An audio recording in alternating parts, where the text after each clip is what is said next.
Olá, meus amigos! Olá, minhas amigas! Muito bom dia, muito boa tarde, muito bom qualquer momento que a partir desse instante você está aqui conosco, acompanhando aqui pelo Complexo Ensino Renato Saraiva a correção desse simulado, você que está indo para a MPU 2013, para o cargo de analista. Amigo, receba aí inicialmente nosso cordial, fraterno, carinhosíssimo abraço. Inicialmente eu quero convidá-lo a participar conosco dessa grande família que é o Complexo Ensino Renato Saraiva. E você que está aí, a partir de agora, com o e-mail e com a senha, eu convido inicialmente, eu o convido a participar do Séries TV. Entra e aproveite esses dias que você tem acesso ao Séries e entra aí no www.seriestv.com.br e assista aos programas do Séries TV. Nós temos vários programas, atualizações jurídicas, nós temos o Café com Letras, que é comigo.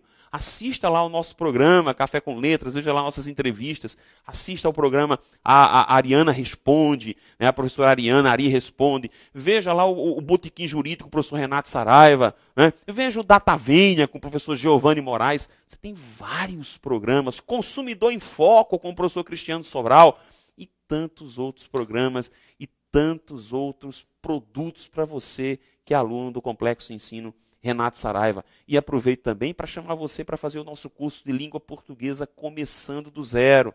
Né? Você pode indicar o nosso curso, ou quem sabe, se você quiser aprofundar, quiser trabalhar melhor a língua portuguesa, faz lá o nosso curso de português começando do zero, ok? Então, passados aqui os devidos recados, os devidos reclames publicitários, vamos à nossa correção. Você que está inscrito aí no cargo de analista, vamos, portanto, ao nosso simulado aqui, as nossas questões para o cargo de analista, ok? Vamos lá? Então, vejam só. Primeira questão, nós temos um texto, tá? Da Folha de São Paulo, um texto inicial, Folha de São Paulo, que nós temos aqui. E o texto não é difícil, o texto é bem tranquilo, um texto bem recente. E a primeira questão, tá? Eu vou direto para a gente dar uma sacada aqui. Primeiramente, é importante, aí vem comigo aqui em cima, que você vai se preparando, você olhe com cuidado, primeira questão embaixo, porque muitas vezes o CESP traz questões, você não precisa ler todo o texto. Quando a questão é infere-se, deduz-se, extrai-se, conclui-se, a ideia defendida pelo autor do texto, aí você tem que ler o texto, não tem jeito. Mas muitas vezes as perguntas do texto, elas versam sobre elementos pontuais do texto. Observem a primeira questão, olha só. O uso do adjetivo próprio na linha 1 deixa entrever que não se espera que o presidente da Câmara não haja em desfavor do governo federal a fim de retirar os poderes deste no que se refere à gerência dos recursos públicos. Ora, vamos à segunda questão. Os pronomes destacados em alguns deles, selecioná-los, outros, tornando, apresentam referente comum. Veja, eu não preciso ler o texto para fazer essa questão 2. Veja a questão 3. Conclui-se do texto que a atitude do presidente da Câmara... aí aqui eu estou preocupado que eu vou dizer, rapaz, aqui nesta questão eu vou precisar ler o texto inteiro.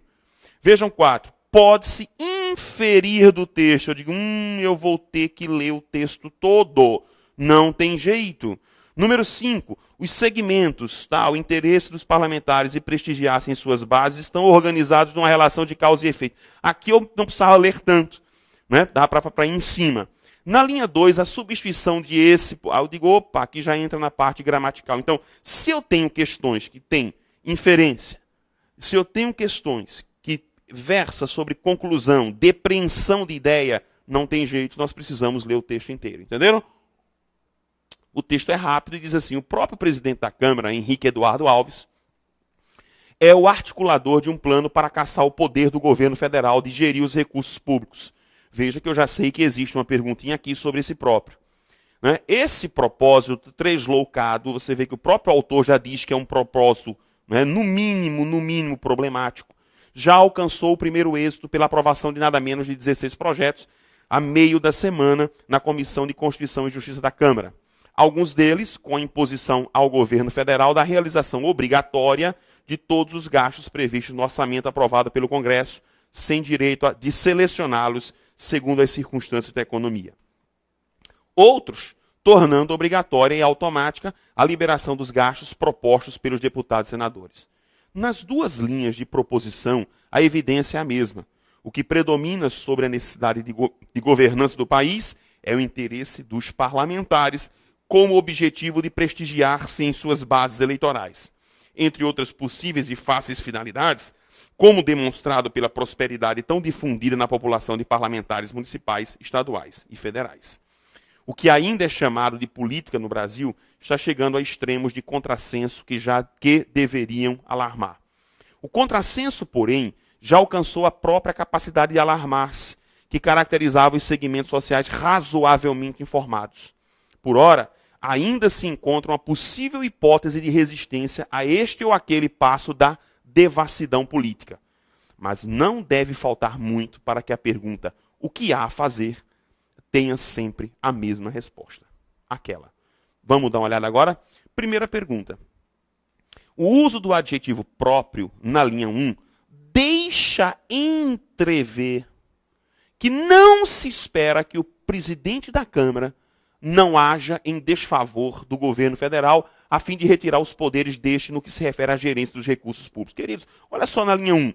A linha 1, o articulista começa dizendo o próprio presidente da Câmara, Henrique Eduardo Alves, é o articulador de um plano para caçar o poder do governo federal de gerir os recursos públicos. Ora, se ele diz que o próprio presidente da Câmara, o sentido é até, inclusive o presidente da Câmara, que se espera, aí eu passo a trabalhar com um raciocínio mais inferencial, não é? Porque a questão diz, deixa-se entrever, não é? Se espera de que haja harmonia entre os poderes. Se o texto está dizendo o próprio presidente da Câmara, ora, e a banca está me dizendo, a questão está me dizendo que o uso, vem para cá, do adjetivo próprio, deixa entrever que não se espera que o presidente não haja em desfavor do governo federal, não tenho a menor dúvida, item absolutamente correto.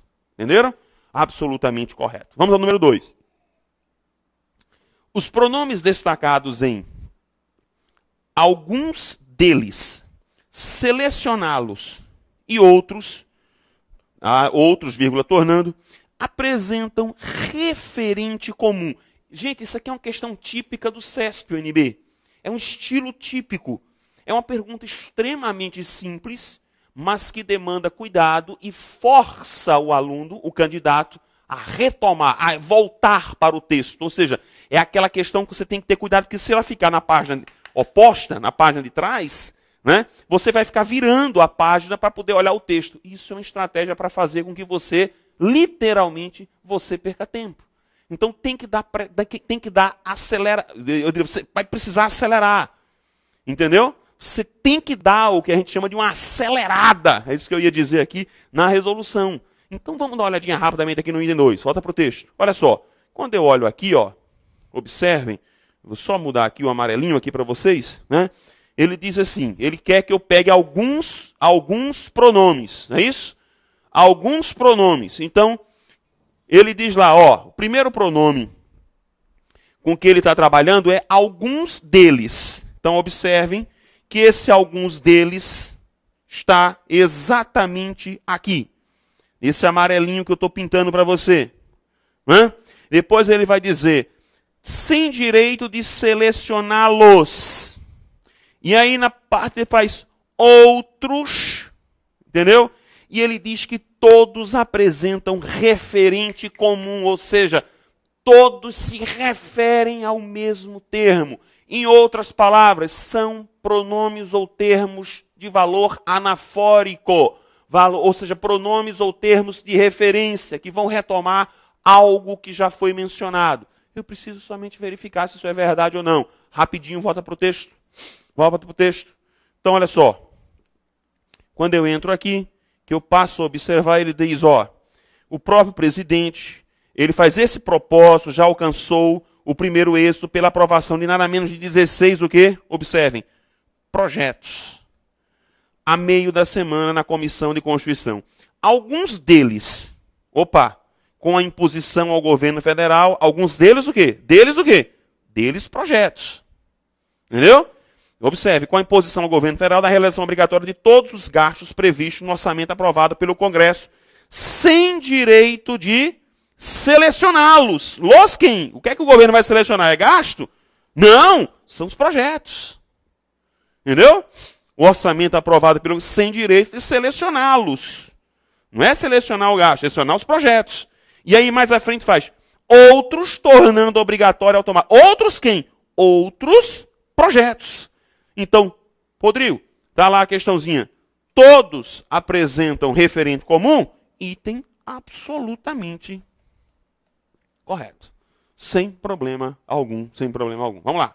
Próxima questão, porque nós temos muita coisa para falar e pouco tempo aqui. Vamos lá. Número 3. Conclui-se do texto, observem a pergunta, né? Conclui-se do texto que a atitude do presidente da Câmara gerou um contrassenso que a partir de agora causará alarme aos segmentos sociais mais intelectualizados. A questão aqui poderia ser: depreende-se do texto, extrai-se do texto, retira-se do texto. Né? Eu preferi usar essa palavra conclui-se do texto. Ele diz que a atitude do presidente da Câmara gerou um contrassenso que a partir de agora causará alarme aos segmentos sociais mais intelectualizados. Vamos ao texto? Volta para cá, por favor. Observem que numa parte aqui ele diz assim, observem. O que ainda é chamado de política no Brasil está chegando a extremos de contrassenso que deveriam alarmar. Veja o que ele faz. Deveriam alarmar. Observem agora. O contrassenso, porém, já o quê? Observe esse termo aqui. Já o quê? Alcançou a própria capacidade de alarmar-se, que caracterizava os segmentos sociais razoavelmente informados. Entenderam? Ora, veja que ele vem trabalhando essa história aqui dos projetos, etc. e tal. Né? E de repente ele faz o que é chamado de política está chegando a extremos de contrassenso que deveriam alarmar. Aí ele faz o contrassenso, porém, já alcançou. Olha o que a questão está dizendo. Olha só. E quando você for julgar, tem que se apegar a tudo. Observem. Conclui-se no texto que a atitude do presidente da Câmara gerou um contrassenso que, a partir de agora, causará alarme aos segmentos. Uma pergunta, é a partir de agora? Olha lá no texto. O contrassenso já o quê? Alcançou. É passado. A própria capacidade de alarmar-se que caracterizava os segmentos sociais. O termo é todo passado. Portanto, a partir de agora causará alarme? Não. Já causou alarme. Portanto, item absolutamente errado. Entendeu como é que eu julgo? Você vai na palavrinha, vai lá. Tem que analisar parte a parte dessas estruturas quando você estiver trabalhando com interpretação de texto, ok? Vamos lá, próxima questão. 4. Pode-se inferir do texto. Pode-se inferir. Professor, rapidamente, o processo inferencial, a inferência, ela é uma espécie de conclusão que pode se tornar, pode ser implementada ou não, pode vir a ser verdade ou não. Eu sempre digo assim, é um exemplo interessante. Eu digo, nuvens negras passam por sobre a cidade, sei lá, de São Paulo. Qual a inferência que eu posso fazer disso aí? Vai chover. A pergunta é, vai chover mesmo? Não sei, mas a inferência, ela é lógica. Ela precisa ter logicidade. Ela não precisa necessariamente ser implementada. Ela não precisa ser necessariamente, digamos aí, verdadeira. Mas ela precisa ter lógica naquilo que eu estou analisando, ok? Então, olha para cá. Pode-se inferir do texto que não se sabe por quanto tempo durará a possibilidade de hipótese de resistência aos casos de libertinagem política. Posso inferir isso do texto? Vamos dar uma olhadinha lá? Vamos dar uma olhadinha? Ora, veja só. Por hora, preste atenção, ainda se encontra uma possível hipótese de resistência a este ou aquele passo da devassidão política. Queridos, ainda se encontra. Ainda. Até quando? Não sei. Entenderam? Ainda existe, mas eu não sei até quando vai permanecer. Portanto, vamos julgar o item, Pode-se inferir o texto que não se sabe por quanto tempo durará a possibilidade de hipótese de resistência aos casos de libertinagem política? Absolutamente correto. Absolutamente correto. Entendeu? Próxima questão. Os segmentos. Prestem bem atenção, tá? Prestem bem atenção. Os segmentos, interesse dos parlamentares e prestigiar-se em suas bases eleitorais estão organizados numa relação de causa e efeito. Amores, por que eu fiz questão de trazer esse item? Porque relação de causa e efeito é algo muito, muito, muito comum nos concursos públicos.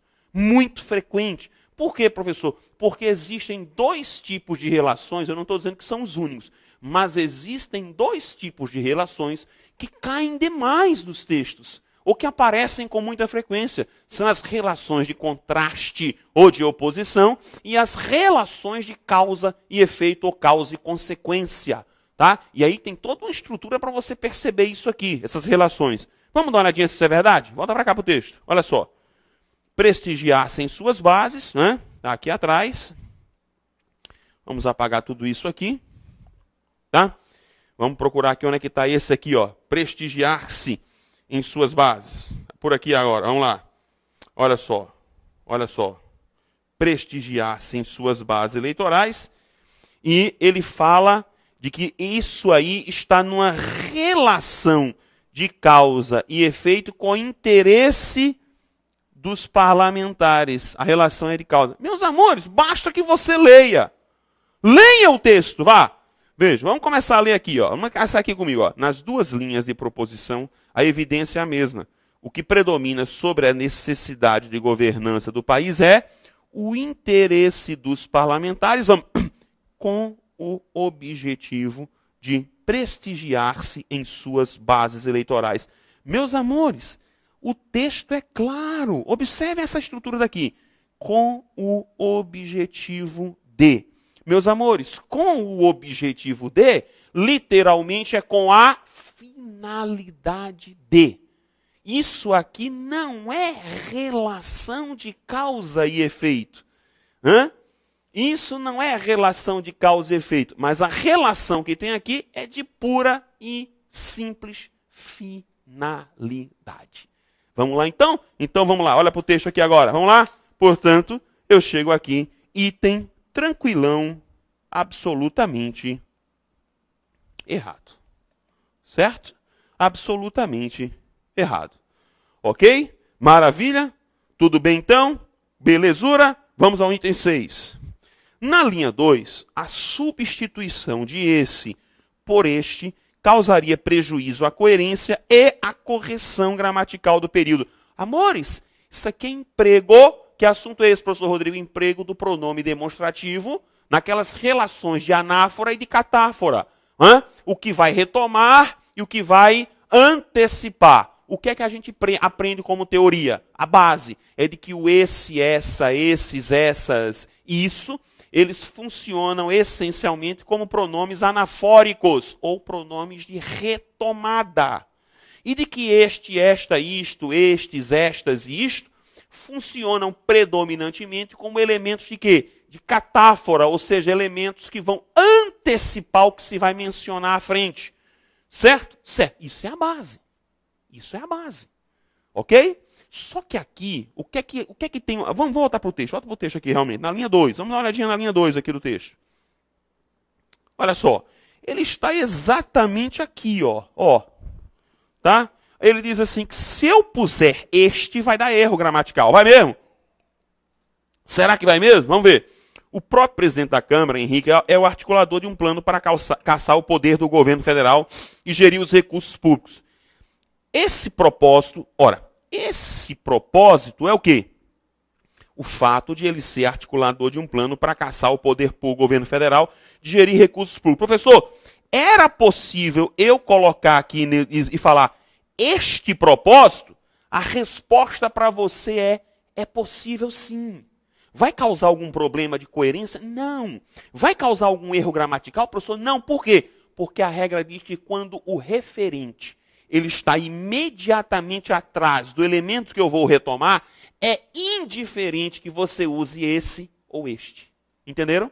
É indiferente que você use um ou outro. Tanto faz. Portanto, vamos lá? Vamos lá? Vamos resolver aqui, volta para cá.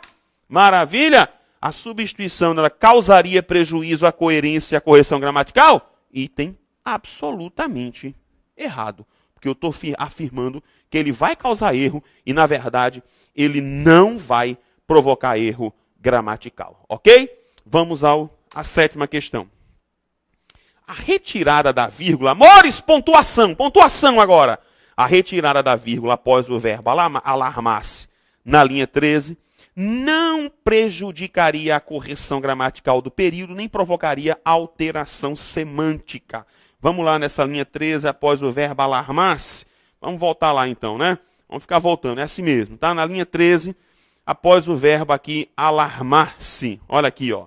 Vamos apagar tudo aqui. Olha só, ele está aqui, ó, capacidade de alarmar-se. Veja que faz que caracterizava os segmentos sociais razoavelmente formados.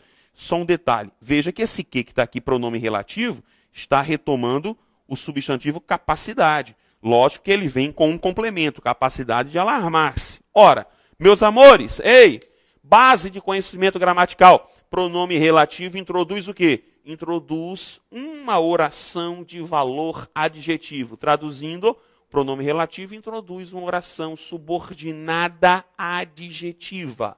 Ora, a subordinada adjetiva, ela se bifurca e se divide entre adjetiva restritiva e adjetiva explicativa. Não é assim? Eu tenho as duas orações, adjetiva restritiva e adjetiva explicativa. Ora, a mudança de uma para outra implica alteração de quê? De sentido. De sentido. Isso é uma pergunta comum das bancas. Professor, se eu retiro, vem para cá, se eu retiro essa vírgula daqui, eu provoco erro gramatical? Resposta para você, não. Não. Mas você vai provocar uma alteração de quê? De semântica. Sai do que é explicação, que é com a vírgula, e passa a ser restrição.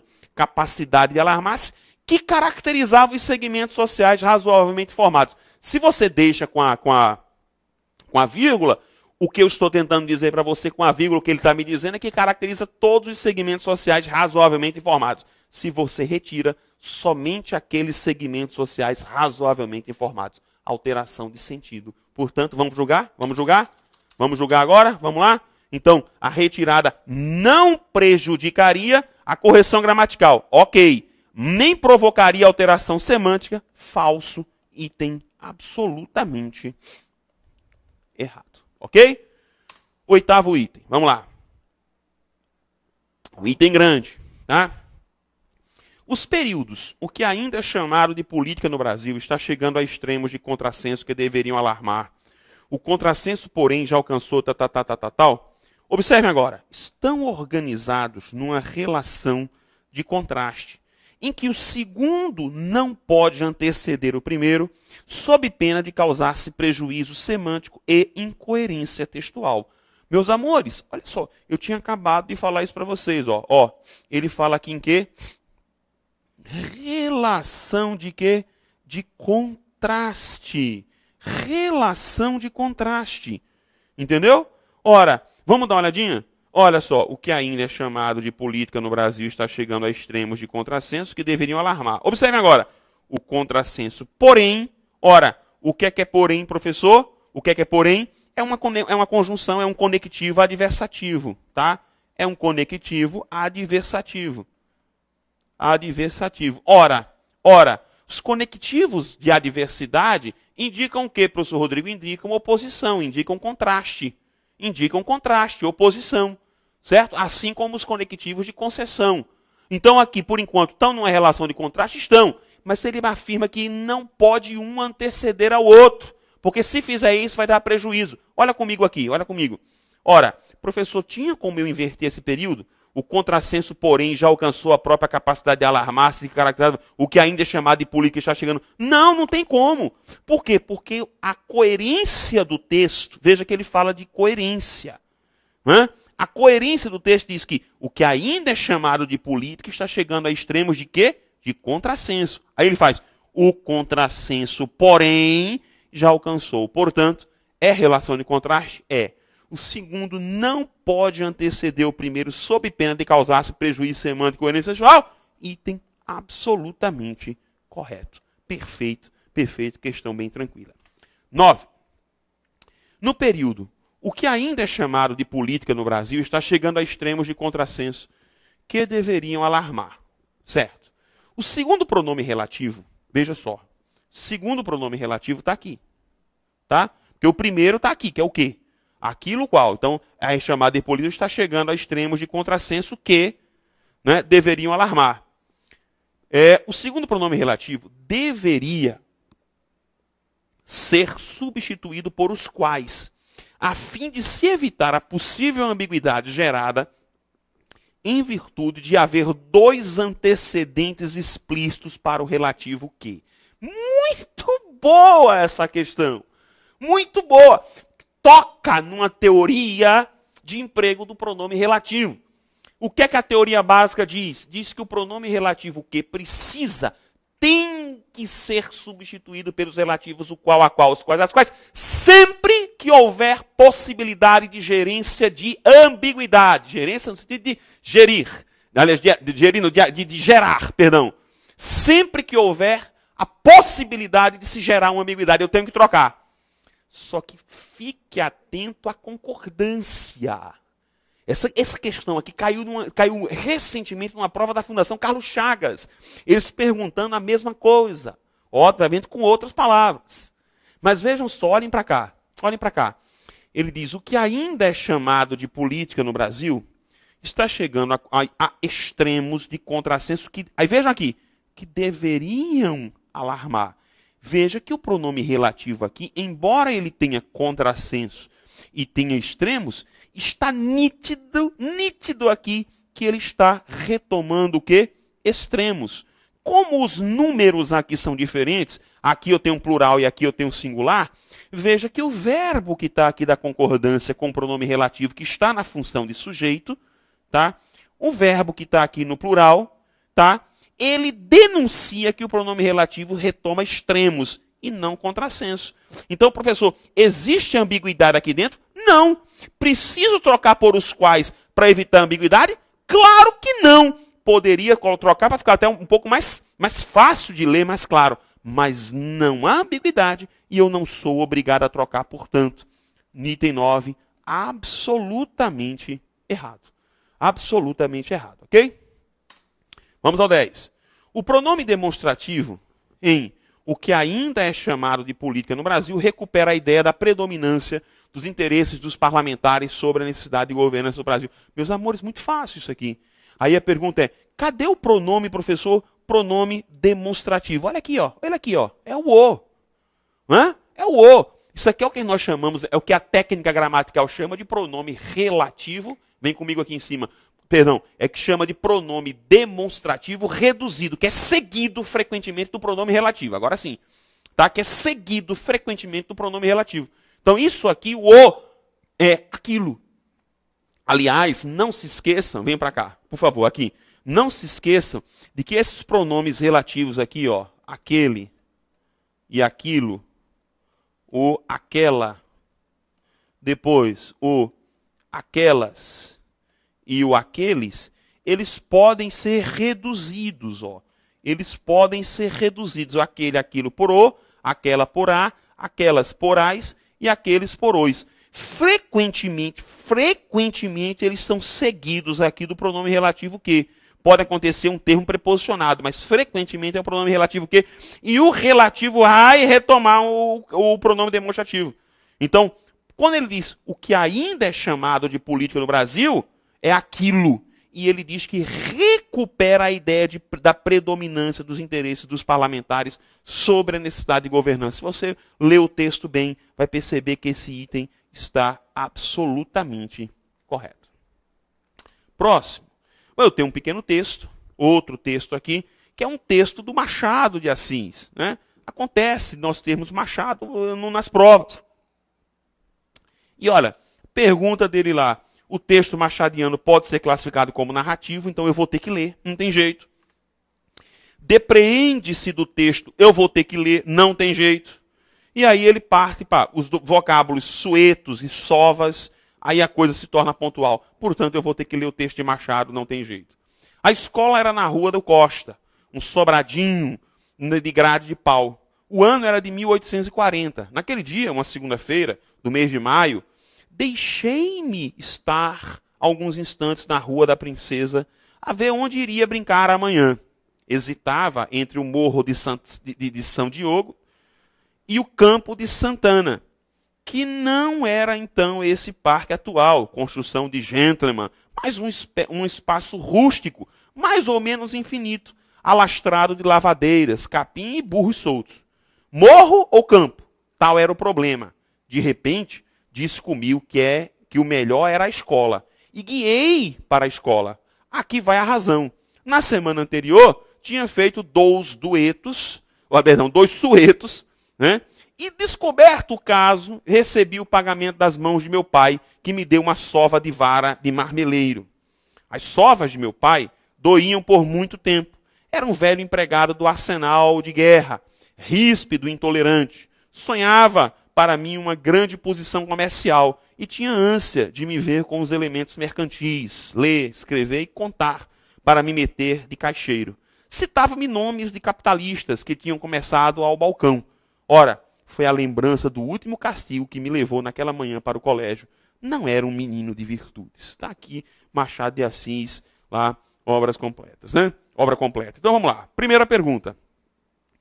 Número 11 aqui. O texto machadiano pode ser classificado como narrativo com aspectos descritivos, os quais são claramente percebidos pela presença reiterada do verbo de ligação ser. Querido, vamos dar uma olhadinha lá? Ora, primeiramente, não se esqueça, isso aqui tem a ver com a questão da construção do texto, né? Tem a ver com a classificação textual. O texto pode ser classificado frequentemente como narrativo, descritivo, dissertativo, né? É o comum, tem a ver com o gênero textual. Ora, professor Rodrigo, o texto é narrativo, o que é que caracteriza a narração? Mudança de estado. A grande caracterização de um processo narrativo são as transformações de estado relatadas num texto.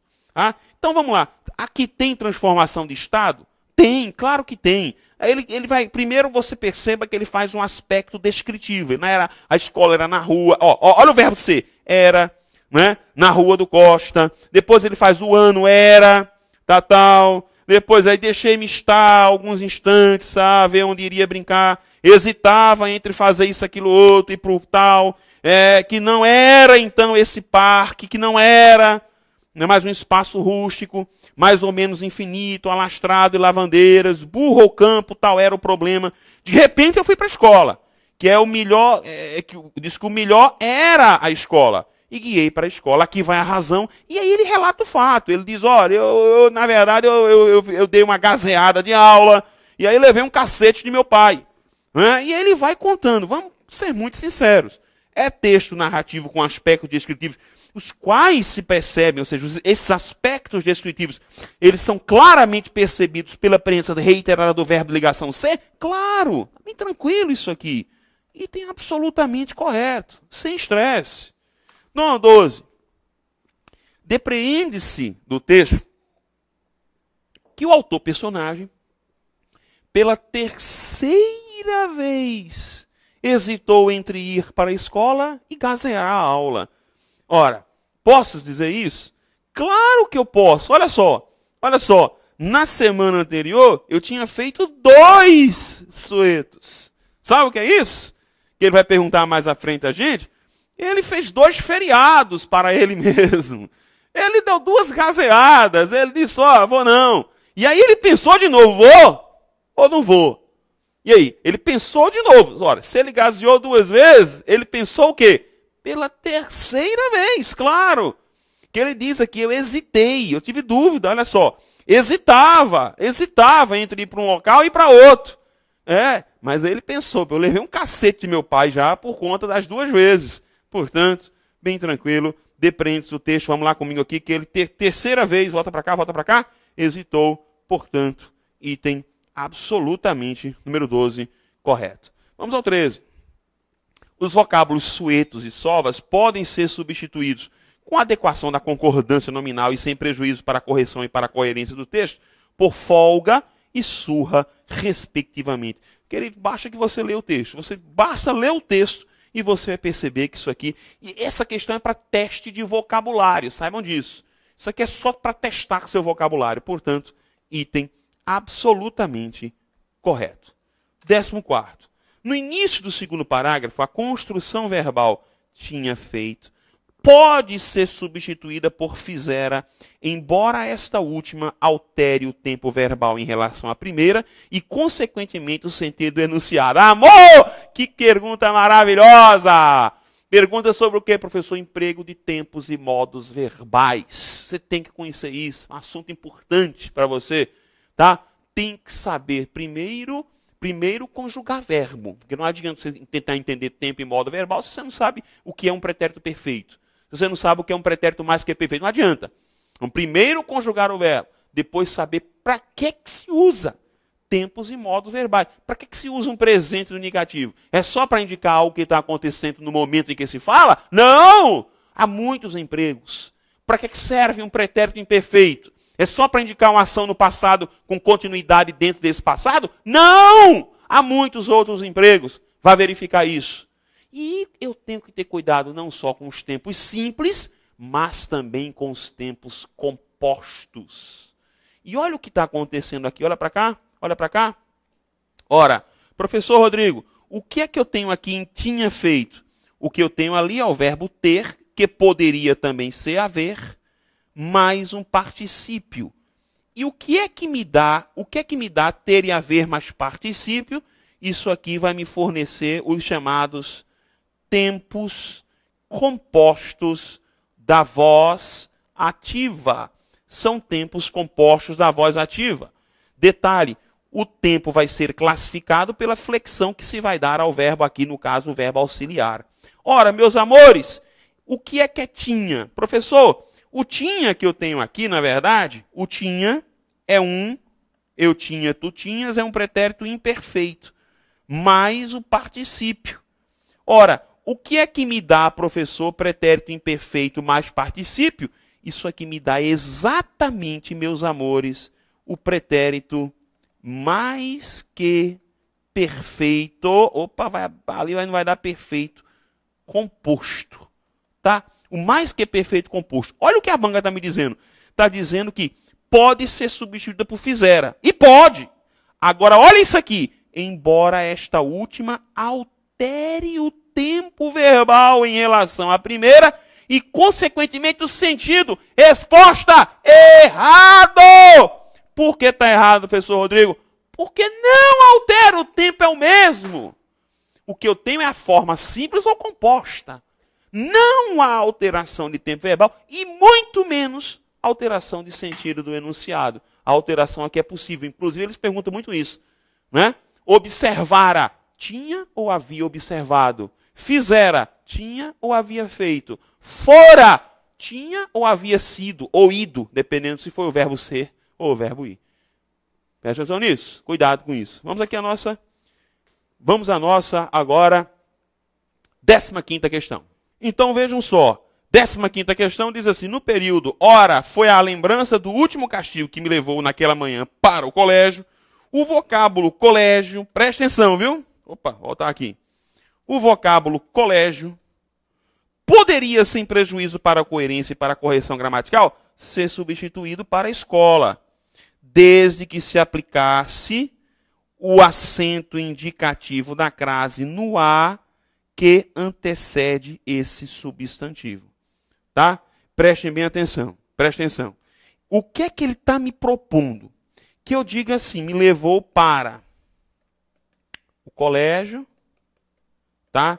Ele quer trocar aqui por escola, óbvio que ele vai dizer que aqui atrás tem um A e que eu vou ter que colocar o acento grave aqui atrás. Porque como escola é feminino, não precisa dizer que eu vou trocar o artigo o pelo feminino, lógico. Entendeu?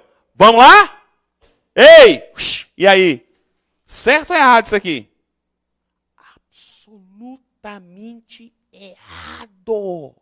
Não caia nesse esquema do CESP. Cuidado, abra o olho. Por quê, professor Rodrigo? Olha para cá, olha para cá. Corta aqui comigo, olha só. Observe isso aqui. Poderia sempre... levou naquela manhã para o colégio. Professor, o que é para que está aqui? É uma preposição. E, meus amores, regra gramatical básica, se já existe uma preposição, o que é que a regra básica diz? Que preposição exclui outra preposição.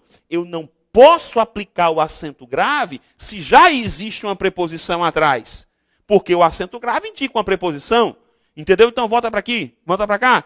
Então olha para cá, para cá, para cá, para cá, para cá. Então quando eu digo assim, ó, eu digo assim, por exemplo, ele, imagine essa frase aqui, ele chegou após as 22 horas, eu não tenho como aplicar acento grave aqui nesse as. Ah, mas professor, primeiro, não é hora exata, e segundo, após é preposição. Se já tem preposição, eu não tenho como aplicar outra.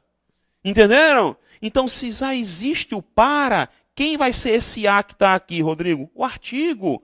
E o para, a preposição. Portanto, eu não tenho como jogar mais outra preposição. Não tem como aplicar o acento grave. Portanto, o item 15, absolutamente. Está muito feio isso aqui. Deixa eu só apagar tudo aqui. Item 15, absolutamente errado. Ok?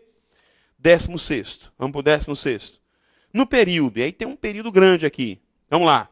Os pronomes oblíquos átonos poderiam estar enclíticos aos seus respectivos infinitivos, sem que isso causasse prejuízo para a correção gramatical. Tá? Tem prejuízo. Aqui não, isso aqui não faz parte da questão, não. Isso aqui já é parte da próxima questão aqui, que eu acho que juntou aqui nesse slide. Então, veja. Professor, poderia estar enclítico aqui? Ora, queridos, nós estamos trabalhando com infinitivos. Se você lembrar, existe uma máxima, se você conseguir observar, se você vir na minha gramática, é a segunda máxima. A segunda máxima da colocação pronominal diz o quê? Toda ênclise a um verbo no infinitivo, ela é correta. Ainda que exista um fator de próclise, ainda que tenha alguma coisa que atraia este pronome, se tiver com infinitivo, você pode fazer ênclise. Então, olha para cá. Eu não estaria errado, por exemplo, se eu resolvesse escrever, por exemplo, uma frase do tipo, por exemplo, fiz tudo a fim de não encontrá-la. Eu estou certo. Isso não está errado. Tá não, professor? Não! Por quê? Porque encontrar aqui é infinitivo. Ah, mas não tem o não não atrai? Atrai, mas quando se trata de infinitivo, não vige essa regra, porque existe uma máxima que diz que toda ênclise após infinitivo ela é correta. Portanto, querido, olha para cá, olha para cá. Então, ó, vamos procurar aqui os pronomes. Olha só, ó, sonhava, tinha ânsia de me ver, tá? Com os elementos, ler, contar, para me meter de caixeiro. Ora, eu tenho dois pronomes oblíquos. Professor, eu posso colocá-lo, tinha ânsia de ver-me com os elementos? Algum problema? Não. Para me meter, poderia ser para meter-me de caixeiro? Claro que eu posso. Sem problema. Eu estou trabalhando com infinitivos. Portanto, item 16, absolutamente correto. Absolutamente certo. Agora vamos lá. Manual de redação da Presidência da República. Primeira colocação, vamos lá. 17. A necessidade de empregar determinado nível de linguagem nos atos e expedientes oficiais decorre, de um lado, do próprio caráter público desses atos e comunicações e de outro, de sua finalidade. Gente, isso aqui está explicitamente colocado no manual de redação da presidência. Pode voltar para cá, tá? E o próprio caráter público desses atos. Portanto, item 17, absolutamente correto. Item 18. De acordo com as orientações do Manual de Presidência da República, devemos usar o tratamento Vossa Excelência para o vice-presidente do Supremo Tribunal Federal. O endereçamento deve ser feito da seguinte forma. Presta atenção. Presta atenção. Veja, ele diz que é Vossa Excelência para o vice-presidente. Pessoal, quem vai para o concurso tem que saber qual a forma de tratamento para as devidas autoridades. tá? O manual de redação, se o cara não for uma autoridade específica, né? Por exemplo, um reitor de universidade, para o qual existe pronome de tratamento específico, né? Aí é uma coisa. Se eu vou, de repente, enviar uma comunicação, sei lá, para um cardeal, para o papa, que são autoridades que apresentam pronomes de tratamento específico. Pronomes de tratamentos, aliás, específicos. Se não é isso, o manual diz que nós temos duas formas de tratar. Vossa Excelência, para a turma da High Society, não é? O alto clero, e para os mortais, Vossa Senhoria. Acabou. Não tem que estar chamando ninguém de doutor.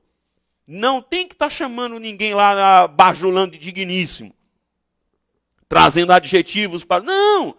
Mas chama o cara de ou é excelência, ou então é senhor. Põe isso na cabeça. Acabou. Tá? Aí ele diz o seguinte, para o vice-presidente do Supremo, tem que ser Vossa Excelência? Tem que ser. Agora vê só, olha para cá. O endereçamento deve ser feito à sua senhoria? Aí não bate. Aí não dá, querido. Por que não dá? Porque se eu chamo a criatura de Vossa Excelência, aqui não pode ser senhoria. Vai ter que ser o quê? A sua o quê? Excelência. Entendeu? Vai ter que ser a sua excelência. Portanto, e gente, é isso. O SESC faz muito isso. Começa com o item certo e acaba com o item errado. Entendeu? Então, por isso que eu digo, tem que perceber tudo. Portanto, o item 18, absolutamente, entra comigo aqui, errado. Absolutamente errado. Ok? Vamos ao item 19. Numa comunicação dirigida ao presidente do Tribunal de Justiça do Estado de São Paulo, por um juiz de primeira instância, deve ser usado o fecho respeitosamente. Se o presidente der resposta ao juiz, deve usar o fecho atenciosamente. Querido, isso aqui é só cobrar a questão de fechamento na comunicação oficial. O que é que o manual diz? Nós temos duas criaturas, dois fechos. Respeitosamente e atenciosamente. Se eu vou mandar uma comunicação de cima para baixo, o que é que eu faço? É atenciosamente. Se eu vou mandar uma comunicação de baixo para cima, são as duas hipóteses que eu tenho aqui, eu trato de quê? Respeitosamente. Entenderam? Respeitosamente. Mesmo em hierarquia, respeitosamente. Então, vai do presidente para o juiz, o que é que ele escreve? Atenciosamente. Vai do juiz para o presidente? Respeitosamente. Olha para cá, item 19, absolutamente correto. Tá? E o item 20. Todas as comunicações oficiais devem trazer o nome e o cargo da autoridade que as expede abaixo do local de sua assinatura. Meus amores, essa pergunta já foi feita várias e várias vezes pelo CESP-UNB. Ora, o que é que o manual diz? O manual diz, exceto as comunicações expedidas pelo presidente da República. Todas as coisas. Exceto, existe uma exceção. E o que é que aqui está afirmando? Todas as comunicações oficiais devem trazer nome e cargo. Portanto, olha para cá, item errado. Errado porque não são todas, há uma exceção. Maravilha? Querido, chegamos aqui ao final da nossa correção. Espero que você tenha acertado a maioria dos itens, se não todos os itens. Isso é que é o meu desejo. Que você tenha fechado a prova, tenha acertado. Que isso é prova de que você está bem, de que você vai chegar firme e forte ao dia da sua prova. Tá bom? Amigo, amiga, confie em você. Lembre-se de que no dia da prova, seu pior inimigo vai ser você mesmo, vai ser você mesma. Esqueça o outro. Esqueça o concorrente. Confie em você, confie na sua força. Ah, professor, mas eu não estudei bem. Então você não está preparado ainda, não está preparada. Vamos ser muito sinceros, vamos ser aqui, nós precisamos ter pé no chão. Tá? Mas, professor, eu estudei. Eu estou me dedicando, eu estou buscando. Eu estou me preparando. Portanto, amigo, vá tranquilo para a prova, vá de peito aberto, vá leve para a prova. Claro que bate a sensação às vezes, de dúvida, né? Bate aquele medo, aquele medinho inicial. A gente fica meio, algumas pessoas suam a mão, o coração dispara. Isso é natural. Por quê? Porque em todo empreendimento existe força emocional, existe carga emocional que vai junto. Então, vai dar esse medo, mas controla esse medo, controla e vai em paz para a prova. e confiando em você. Saiba que nesse dia da sua prova, a sua energia vai estar junta, aliás, vai estar junto com a minha energia. Nós estamos juntos. Eu vou somar a minha com a sua. Tá? Vamos somar nossas energias para você fazer uma excelente prova. Nós torcemos muito por você. Eu acredito muito em você. Tá bom assim? E aproveito. Professor, se der certo, manda mensagem para a gente. Mande me avisar. Professor Rodrigo, eu passei. Por quê? Porque o seu sucesso é o meu sucesso. A sua alegria, pode ter certeza, é a minha alegria. Professor Rodrigo, isso não der certo. Não tem problema não. A gente baixa a cabeça durante algumas horas. Só para refletir e pensar no que foi que a gente errou. Né? E se não der certo, a gente levanta a cabeça e parte para a próxima. Tá bom assim? É assim que a gente tem que ser na vida. Levanta a cabeça. Levanta a cabeça e parte para a próxima. Mas eu tenho certeza que vai dar certo nesse negócio. É preciso que você acredite. Eu acredito. Basta que você acredita. Receba aí nosso cordial, fraterno, carinhosíssimo abraço. Saiba que nós fazemos tudo isso aqui com muito amor e com muito carinho, para que você, nas diversas partes do Brasil, possa ter acesso a esse conhecimento. Fiquem todos com Deus. Uma excelente prova para todos vocês.